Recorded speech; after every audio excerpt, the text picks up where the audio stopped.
Hello दोस्तों, आज मैं आपके साथ शेयर करने वाला हूँ जावा का complete road map from beginner to intermediate to expert in 7 levels.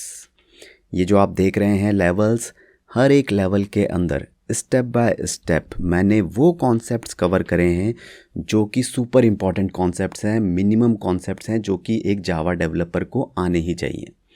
तो अगर तो आप नए हो जावा में तो आप इस रोड मैप को फॉलो करो और एक कंप्लीट जावा डेवलपर बन जाओ। अगर आपको पहले से जावा आती है तो आपको क्या करना है, जस्ट आपको नोट डाउन करने हैं वो कॉन्सेप्ट्स जो आपकी नॉलेज से मिसिंग हैं और फिर लेटर ऑन आप उनको स्टडी कर सकते हो। और अगर आप जावा इंटरव्यूज़ की प्रिपरेशन कर रहे हो, जो कि मेरा फेवरेट पार्ट है, तो ग्रेट एंड कॉन्ग्रेचुलेशंस, आप एकदम सही जगह पे हो। इस रोड मैप में मैं मोस्टली फोकस करूँगा उन कॉन्सेप्ट्स पे और उनको पिन पॉइंट भी करूँगा जो कि जावा इंटरव्यूज़ में बहुत ज़्यादा पूछे जाते हैं। ठीक है, कहने का मतलब कि अगर जावा में टोटल 100 कॉन्सेप्ट्स हैं तो हम 30% कॉन्सेप्ट कवर करेंगे जो कि 90% ऑफ द एप्लीकेशंस या 90% ऑफ द इंटरव्यूज़ में पूछे जाते हैं या 90% ऑफ द एप्लीकेशंस में इम्प्लीमेंट यूज़ होते हैं। ठीक है, क्योंकि सारी नॉलेज होना ज़रूरी नहीं है, हमें बस उतनी ही नॉलेज होना ज़रूरी है जो कि मैक्सिमम यूज़ होती है। तो हम आज उसी पे फोकस करेंगे। ठीक है, और हाँ, जैसे जैसे हम रोड मैप पे जाएंगे भूलना मत नोट डाउन करना जो कि आपको नहीं आते, जो मैं बोलूँगा बहुत इंपॉर्टेंट है, तभी आप उनको लेटर सीखोगे और तभी इस वीडियो का पर्पस जो है वो पूरा हो पाएगा। ठीक है, तो हम शुरू करते हैं लेवल 1 बिगिनर। सबसे पहले क्या आता है जावा में, वो है हमारा जावा बेसिक। तो बेसिक में हम बहुत ही ज़ीरो से शुरू करेंगे। तो ओवरव्यू में सबसे पहले आपको पता होनी चाहिए कि जावा है क्या। ओके, जावा लैंग्वेज है, ऑब्जेक्ट ओरिएंटेड, और क्या क्या है उसमें। उसके बाद आपको जेडीके, जेआरई एंड जेवीएम, इनका क्लियर होना चाहिए कॉन्सेप्ट। हम इसे यूज़ नहीं करते हैं बट हमें बैकग्राउंड में थोड़ा बहुत कैसे काम करते हैं, जो जावा डेवलपमेंट किट होती है या जो जेआरई आपका रनिंग जावा एप्लीकेशंस के लिए यूज़ होता है, जेवीएम जो आपका कंपाइल्ड कोड को एग्जीक्यूट करने के लिए, तो ये आइडिया हमें होना चाहिए। तो ये आइडिया अगर आपको हो जाएगा तो आपको कंपाइल टाइम और रन टाइम प्रोसेस का भी पता लग जाना चाहिए, स्टेप बाय स्टेप सब कुछ। ओके, कोड कैसे एग्जीक्यूट होता है, बैकग्राउंड में क्या चल रहा होता है। ठीक है, ज़्यादा डीप जाने की ज़रूरत नहीं, बस अंडरस्टैंडिंग चाहिए। फिर मेन मेथड, ये जावा प्रोग्राम जब स्टार्ट होता है तो सबसे पहले मेन मेथड से किस तरीके से एग्जीक्यूशन शुरू होता है। ओके, अब ये समझने के बाद आपको अपना जावा का सेटअप करना है। आपको जावा के सेटअप में मतलब आपको आईडी कोई भी चूज़ कर सकते हो, एक्लिप्स, वीएस कोड, इंटेली, बहुत सारी आईडीज़ हैं, उनमें से आप कोई भी एक आईडी चूज़ करनी है और अपना पहला प्रोग्राम आपको क्रिएट करना है। ठीक है, तो ये तो थी प्रोग्राम क्रिएट करने से। अब उसके बाद आता है जावा के की फीचर्स जानना बहुत ज़रूरी है। पहला फीचर है प्लेटफॉर्म इंडिपेंडेंस, जो कि हमें बाइट कोड और जेवीएम के थ्रू मिलता है। दूसरा है ऑब्जेक्ट ओरिएंटेड जो जावा है, इसके अंदर हमारे पास क्लासेस हैं, ऑब्जेक्ट्स हैं, कोर ओप्स प्रिंसिपल्स हैं, ये तो सुपर इम्पॉर्टेंट है। उसके बाद हमारे पास कुछ और फीचर्स हैं, open source, multi threaded, robust, secure, but ये फीचर्स जो हैं ये इतने इंपॉर्टेंट नहीं हैं जितने कि ये दोनों, प्लेटफॉर्म इंडिपेंडेंस, ऑब्जेक्ट ओरिएंटेड।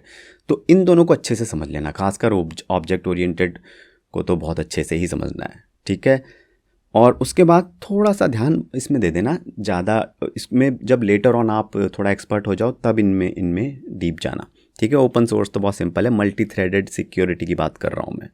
ठीक है, तो ये था हमारा लेवल 1। अब यहाँ इंटरव्यू पॉइंट ऑफ व्यू से ये जो मैंने पिन पॉइंट किए हैं कॉन्सेप्ट्स, ये सुपर इम्पॉर्टेंट है। ओके, अब बढ़ते हैं लेवल 2 की तरफ, जहाँ पे हम कोर जावा कॉन्सेप्ट्स कवर करेंगे। कोर जावा कॉन्सेप्ट्स में क्या आता है, तो सबसे पहले अगर आप प्रोग्राम लिखना शुरू करते हो तो आते हैं आपके वेरिएबल्स एंड डेटा टाइप्स। ठीक है, इसमें आपके प्रिमिटिव डेटा टाइप्स जैसे इंट, फ्लोट और रेफरेंस डेटा टाइप्स जैसे एरेज, ऑब्जेक्ट्स, इनकी थोड़ी बहुत अंडरस्टैंडिंग होनी चाहिए। उसके बाद आते हैं आपके ऑपरेटर्स, जैसे टाइप्स ऑफ ऑपरेटर्स, ये arithmetic, comparison, logical, assignment, ternary. Again मैं केवल मोस्ट इम्पॉर्टेंट ऑपरेटर्स को ही यहाँ पे फोकस किया है जो कि बहुत ही ज़्यादा यूज़ होते हैं, अदरवाइज़ मैंने नहीं लिखे हैं उनको जो यूज़ कम होते हैं। ठीक है, ऑपरेटर्स के बाद आता है हमारा कंट्रोल स्टेटमेंट्स, जो कि आपका प्रोग्राम का जो फ्लो होता है उसको कंट्रोल करने में मदद करते हैं, किस डायरेक्शन में जाएगा। फॉर एग्जांपल आपके जो कंडीशनल स्टेटमेंट्स होती हैं लाइक इफ एल्स या स्विच, फिर आपके लूप्स होते हैं जैसे while, do while, for each loop, ये होते हैं, और फिर आपके स्पेशल स्टेटमेंट्स होती हैं लाइक ब्रेक एंड कंटिन्यू। ठीक है, तो ये सब समझ जाओगे आप, ये तो सुपर इंपॉर्टेंट चीज़ें हैं। तो इनके बाद आपको एक आइडिया होना चाहिए कि टाइप कास्टिंग क्या होता है, जो आपको data type one type two another में कन्वर्ट करता है। ठीक है, और यहाँ इंटरव्यू पॉइंट ऑफ व्यू से आपके control statements are very very important. तो ये है हमारा लेवल 2, ये था। अब जाएंगे इसके बाद लेवल 3 पे, जहाँ हम कवर करेंगे स्ट्रिंग एरेज एंड कलेक्शंस का। ठीक है, बट कंटिन्यू करने से पहले एक छोटी सी इंटरव्यू टिप दूंगा जो कैंडिडेट्स इंटरव्यू की प्रिपरेशन कर रहे हैं। बहुत से कैंडिडेट मेरे से कहते हैं कि जो आंसर भूल जाते हैं इंटरव्यूज़ में और फिर वो नर्वस फील करते हैं।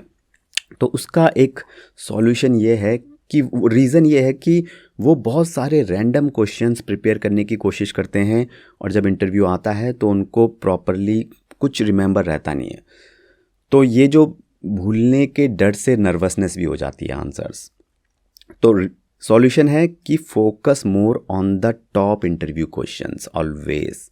ठीक है, सब कुछ प्रिपेयर करने की ज़रूरत नहीं है, टॉप इंटरव्यू क्वेश्चंस पे प्रिपेयर करो। प्रिपेयर लेस करो बट प्रिपेयर सॉलिड करो, वही स्मार्ट कैंडिडेट की पहचान है, तभी वो इंटरव्यू में भी कॉन्फिडेंट रहेंगे। ठीक है, तो चलो फिर से कंटिन्यू करते हैं रोड मैप पे। तो स्ट्रिंग एरेज एंड कलेक्शंस, सबसे पहले स्ट्रिंग्स का देखते हैं, इसमें क्या क्या चीज़ें हैं। स्ट्रिंग पूल, ये कॉन्सेप्ट जानना बहुत ज़रूरी है। स्ट्रिंग के टॉप मेथड्स कौन से हैं, ये मैंने यहाँ पे लिखे हुए हैं, ये टॉप मेथड्स हैं। अगेन मैं सब कुछ कवर नहीं कर रहा हूँ, टॉप चीज़ें कवर कर रहा हूँ। उसके बाद इंटरव्यू पॉइंट ऑफ व्यू से ये double equal to dot equals बहुत इंपॉर्टेंट है, इसलिए मैंने इसको अलग से पॉइंट आउट यहाँ पे किया है। ठीक है, इंटरव्यू की वजह से। फिर आपका स्ट्रिंग वर्सेस स्ट्रिंग बिल्डर, ये भी समझना बहुत ज़रूरी है, और स्ट्रिंग इम्यूटेबल क्यों है वो भी इम्पॉर्टेंट है। Arrays, again types of arrays जानना ज़रूरी है, और सिंगल डायमेंशनल जो 90% यूज़ होती है ये तो आपको पता ही होना चाहिए। मल्टी डायमेंशनल जैक्ड एरेज नहीं, ऑप्शनल, हाई लेवल आइडिया रखो बस। उसके बाद एरेज के क्लासेस के अंदर जो आपके कुछ इंपॉर्टेंट मेथड होते हैं जैसे sort, binary search, to string, इन्हें पता कर लेना। अगर कुछ भी डाउट है नोट डाउन कर लो, केवल सुपर इंपॉर्टेंट चीज़ें ही कवर हो रही हैं।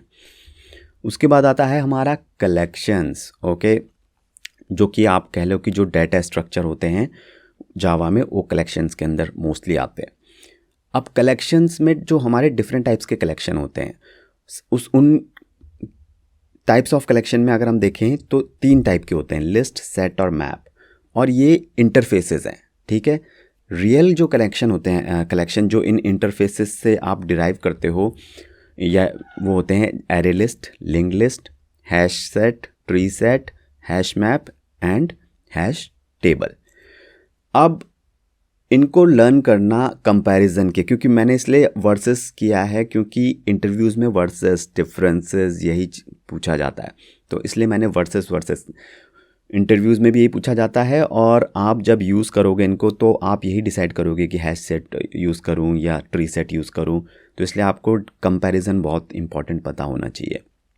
ठीक है, इंटरव्यू पॉइंट ऑफ व्यू से ये वाले जो कॉन्सेप्ट मैंने पॉइंट आउट किए हैं ये इम्पॉर्टेंट है। ओके, अब बढ़ते हैं लेवल 4 पे, जो कि मेरा फेवरेट पार्ट है, वो है ऊप्स प्रिंसिपल्स। ऊप्स प्रिंसिपल्स में सबसे पहला प्रिंसिपल है हमारे पास इनहेरिटेंस। ये तो आपको भी पता होगा, बट इसके अंदर क्या क्या इंपॉर्टेंट है, टाइप्स ऑफ इनहेरिटेंस आपको पता होने चाहिए, ये जो यहाँ पे लिखे हुए हैं। ओके, उसके बाद आपको पता होनी चाहिए सुपर एंड फाइनल कीवर्ड, और भी बहुत सारी चीज़ें हैं इनहेरिटेंस में, पर ये जो मैंने लिखी हैं ये आपको पता ही होनी चाहिए। उसके बाद है हमारा पॉलीमॉर्फिज्म, इसमें हमें कंपाइल टाइम पॉलीमॉर्फिज्म, वो मेथड ओवरलोडिंग होता है, run time polymorphism, method overriding है, इसकी नॉलेज होनी चाहिए। नेक्स्ट है हमारा एब्स्ट्रैक्शन का।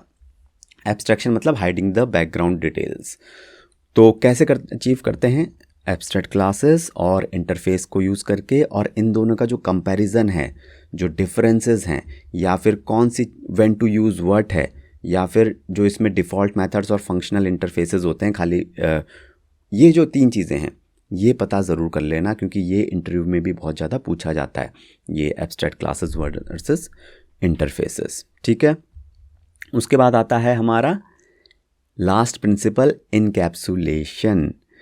इनकैप्सुलेशन किसके लिए? डाटा जो आपका है उसको हाइड करने के लिए। ठीक है। इनकैप्सुलेशन में आपको क्या डाटा हाइडिंग को अचीव करने के लिए, तो आप कैसे करते हो डाटा हाइडिंग को achieve? By using the access modifiers. और दूसरा तरीका है हमारे पास गेटर्स एंड सेटर्स मेथड्स को इम्प्लीमेंट करके। तो ये जो मैंने लिखा है ये सारे के सारे इंपॉर्टेंट कॉन्सेप्ट्स हैं ऊप्स में, जो कि आपको पता होने चाहिए। और जो इंटरव्यू पॉइंट ऑफ व्यू से सभी कुछ ज़रूरी है, क्योंकि ऊप्स सबसे ज़्यादा इंपॉर्टेंट टॉपिक है इंटरव्यूज़ में, और ये मिनिमम चीज़ें हैं जिनकी नॉलेज होना आपको होनी ही चाहिए। ठीक है। अब बढ़ते हैं नेक्स्ट लेवल की तरफ, जो कि है लेवल 5। यहाँ हम एडवांस जावा कॉन्सेप्ट्स कवर करेंगे। क्या क्या है देखते हैं। एडवांस में सबसे पहले आता है हमारे पास एक्सेप्शन हैंडलिंग। एक्सेप्शन हैंडलिंग में जब आप शुरू करोगे तो ट्राई कैच फाइनली तो बेसिक है, स्ट्रक्चर समझ लेना किस तरीके से यूज़ होता है। फिर throw and throws keyword interviews में पूछा जाता है, इसलिए इसे आपको समझना पड़ेगा डिफरेंस क्या है इनमें। ठीक है। उसके बाद चेक्ड और अनचेक्ड एक्सेप्शन। ठीक है। तो ये बेसिक चीज़ें हैं जो आपको एक्सेप्शन हैंडलिंग में पता ही होनी चाहिए विदाउट एनी डाउट। फिर है मल्टी थ्रेडिंग। मल्टी थ्रेडिंग में आप अगर नए हो तो बहुत ज़्यादा डीप जाने की ज़रूरत नहीं है, आपको थ्रेड और प्रोसेस का डिफरेंस पता कर लेना, और फिर मेन थ्रेड और डेमन थ्रेड क्या होता है, ये हाई लेवल ज़्यादा डीप नहीं। फिर मल्टी थ्रेडिंग जो रियलिटी में इम्प्लीमेंट करते हैं मल्टी थ्रेडिंग में, वो मल्टी थ्रेडिंग को अपने प्रोजेक्ट्स में इम्प्लीमेंट करते हैं। कैसे? Bye using the thread class and bye using the runnable interface. तो ये नेक्स्ट लेवल है, मतलब आप जावा एक डेवलपर थोड़ा बहुत बन जाओ तब ये नेक्स्ट लेवल है मल्टी थ्रेडिंग इम्प्लीमेंट करना। ठीक है। फिर है हमारे पास जेनरिक्स, जो कि आजकल बहुत ज़्यादा यूज़ होता है। इसमें आपको जेनरिक मेथड और क्लासेस का पता होना चाहिए। एडवांटेजेस क्या क्या मिलते हैं आपको, जैसे टाइप सेफ्टी होता है। ठीक है। इतना पता करने के बाद उसके बाद आपको बाउंडेड टाइप पैरामीटर्स या और जेनरिक कलेक्शंस। ठीक है। तो दोबारा से याद दिला रहा हूँ कि ये मैंने खाली टॉप कॉन्सेप्ट्स ही कवर किए हैं, इनमें ऐसा कुछ भी नहीं है जो ऑप्शनल है, सब कुछ इम्पॉर्टेंट है। अगर आप बनना चाहोगे, मतलब सीखना चाहोगे कोई भी चीज़, मिनिमम चीज़ें हैं ये पिन पॉइंटेड चीज़ें इंटरव्यू पॉइंट ऑफ व्यू से इम्पॉर्टेंट है। इसके बाद आता है हमारा level 6, spring and spring boot framework.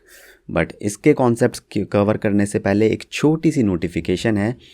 अगर तो आप इन कॉन्सेप्ट्स को क्वेश्चन और आंसर फॉर्मेट में वीडियो लेक्चर्स में कवर करना चाहते हो सभी के सभी, और आप इंटरव्यू की प्रिपरेशन कर रहे हो, तो ये जो top 350 Java interview questions course है, इसमें वीडियो लेक्चर्स में सब कवर्ड है। और ये पीडीएफ बुक का भी लिंक मैंने डिस्क्रिप्शन में लिंक्स दोनों के दे दिए हैं। तो इस कैंडिडेट की तरह अगर आपको भी अपना इंटरव्यू क्रैक करना है तो आप मेरे कोर्स की हेल्प ले सकते हो। तो चलिए दोबारा से आते हैं अपने रोड पे, सड़क पे।